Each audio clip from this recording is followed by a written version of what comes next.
Shalom semua, kembali lagi bersama dengan kami di channel Kabar Keselamatan. Kita mungkin memiliki dan bahkan menyayangi hewan peliharaan kita. Apakah itu anjing, kucing, burung, dan lain sebagainya. Dan seringkali kita bahkan menganggap mereka sebagai anggota keluarga kita.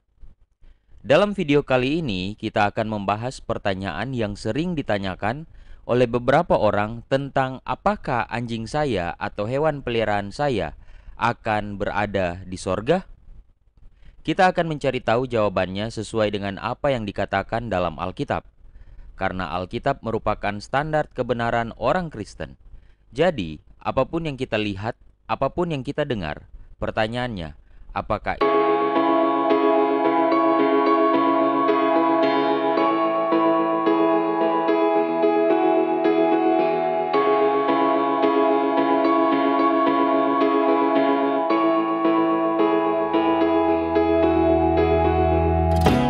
4 perhatian ekstra? Ketika Paus Fransiskus secara keliru mengatakan, surga terbuka untuk semua makhluk ciptaan Tuhan. Namun kata-kata tentang hewan peliharaan ini sebenarnya diucapkan oleh Paus Paulus yang keempat beberapa tahun sebelumnya. Pertanyaannya masih tetap ada. Apakah anjing-anjing kita pergi ke sorga ketika mereka mati? Salah satu kisah yang paling menyentuh dalam Alkitab adalah perumpamaan yang diceritakan oleh Nabi Nathan kepada Raja Daud. Sang Nabi menceritakan kepada Raja tentang seorang pria miskin dan domba peliharaannya.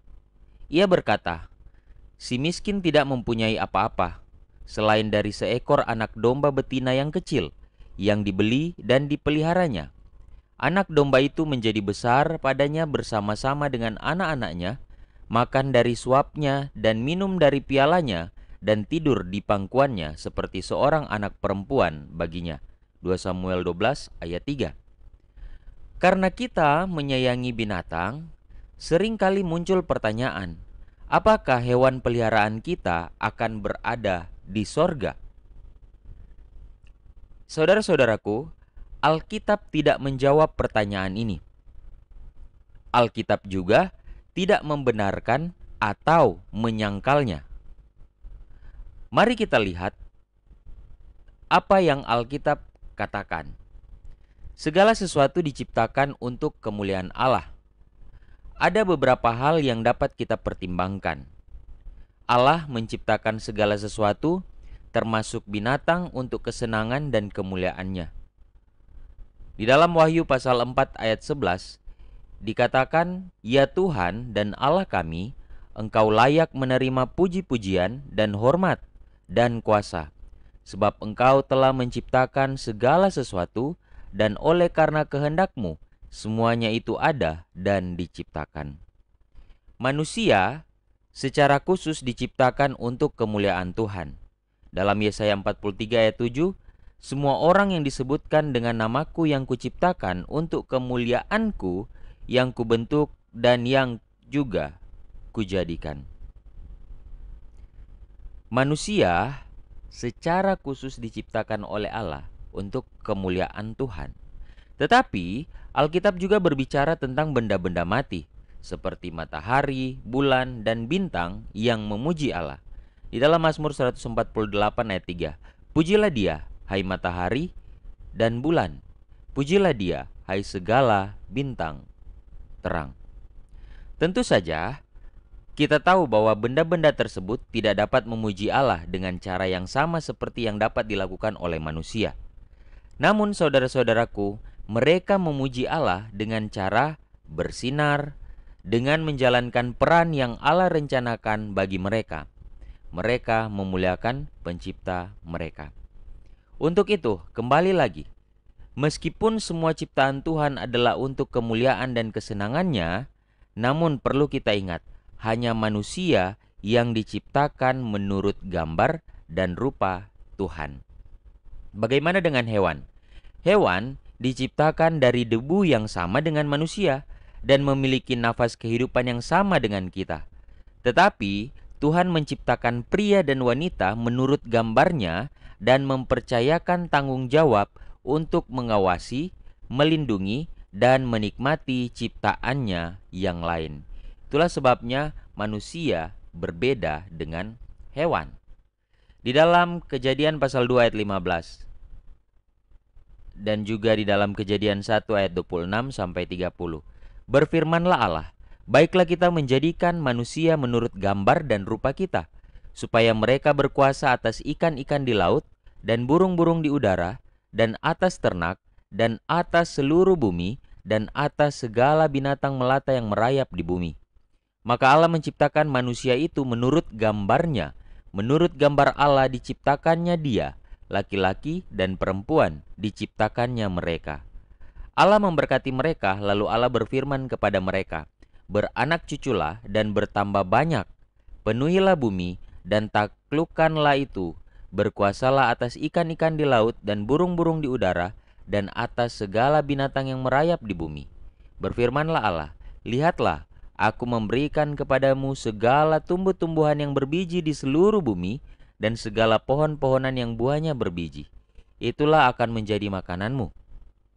Tetapi kepada segala binatang di bumi dan segala burung di udara dan segala yang merayap di bumi yang bernyawa, kuberikan segala tumbuh-tumbuhan hijau menjadi makanannya. Dan jadilah demikian.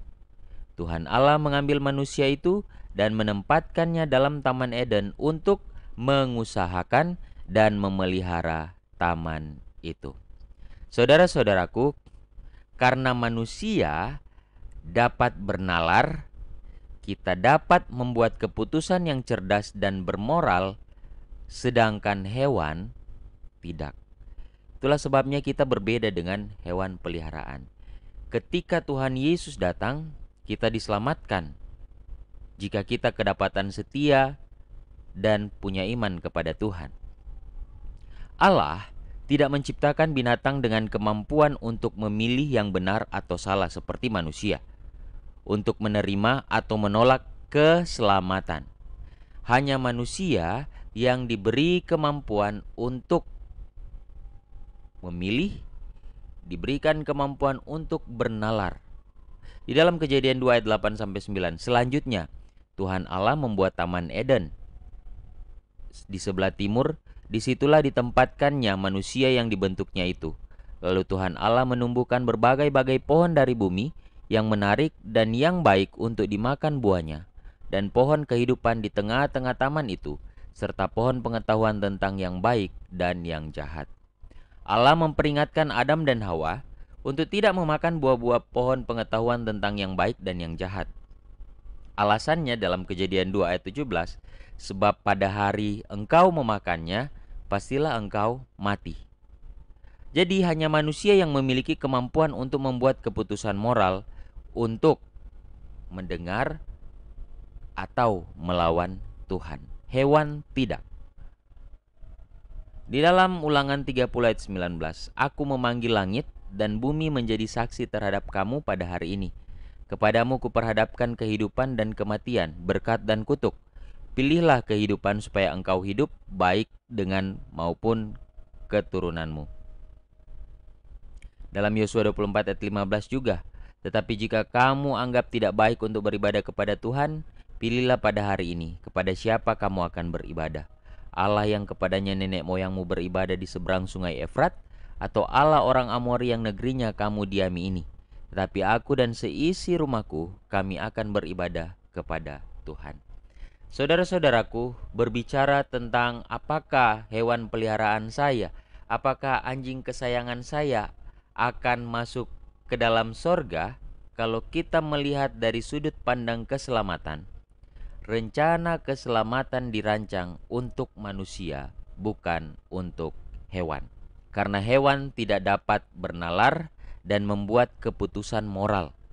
Mereka tidak termasuk dalam keselamatan yang ditawarkan Allah kepada manusia. Yesus mati untuk menyelamatkan umatnya dari dosa-dosa mereka dalam Matius 1 ayat 21. Dan kita diselamatkan melalui iman kita kepada Yesus. Dalam Yohanes 3 ayat 16 mengatakan, karena begitu besar kasih Allah akan dunia ini, sehingga ia telah mengaruniakan anaknya yang tunggal, supaya setiap orang yang percaya kepadanya tidak binasa, melainkan beroleh hidup yang kekal. Apa artinya saudara-saudaraku? Agar seseorang dapat diselamatkan, ia harus percaya kepada Yesus. Bagaimana dengan hewan? Hewan atau binatang tidak dapat melakukan iman yang menyelamatkan kepada Yesus. Jadi, kembali lagi ke pertanyaannya.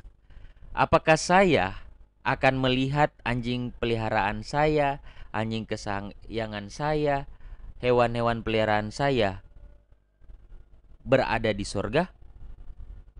Pertanyaan ini mungkin dapat kita ubah dengan cara yang lain, yaitu apakah akan ada binatang di surga?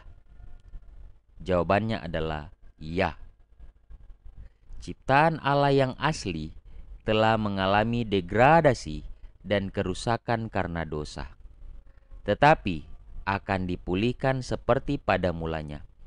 Rasul Paulus menulis, karena seluruh makhluk telah ditaklukkan kepada kesia-siaan, bukan oleh kehendaknya sendiri, tetapi oleh kehendak Dia yang telah menaklukkannya, tapi dalam pengharapan karena makhluk itu sendiri juga akan dimerdekakan dari perbudakan kebinasaan dan masuk ke dalam kemerdekaan kemuliaan anak-anak Allah. Roma 8 ayat 20 dan 21.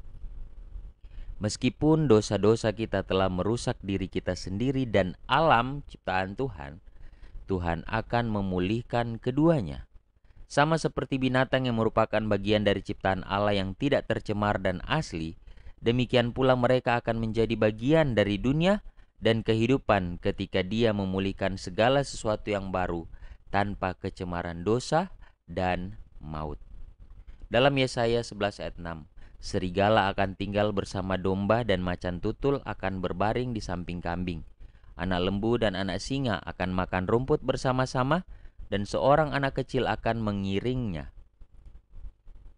Dalam hal ini kedengarannya seolah-olah kita akan memiliki hewan peliharaan di sorga, bukan?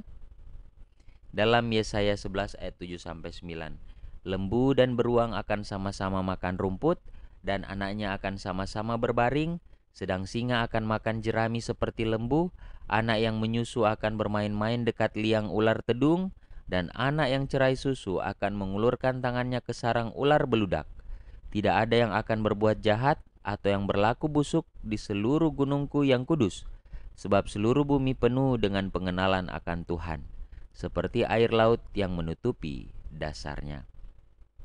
Di dalam Yesaya 65 ayat 25, serigala dan anak domba akan bersama-sama makan rumput, singa akan makan jerami seperti lembu dan ular akan hidup dari debu.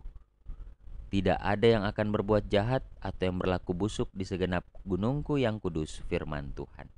Saudara-saudaraku yang diberkati oleh Tuhan, kita tidak boleh memaksakan kehendak agar Allah memerintahkan segala sesuatu sesuai dengan keinginan atau pemahaman kita. Mungkin Allah mengizinkan hewan kesayangan kita untuk bersama kita di sorga. Atau bisa jadi juga Dia mungkin memilih untuk menciptakan hewan peliharaan baru untuk kita. Kita harus bersedia mengizinkan Allah mengatur segala sesuatu sesuai dengan apa yang Dia lihat terbaik dan percaya bahwa kita akan bahagia dengan keadaan di sorga.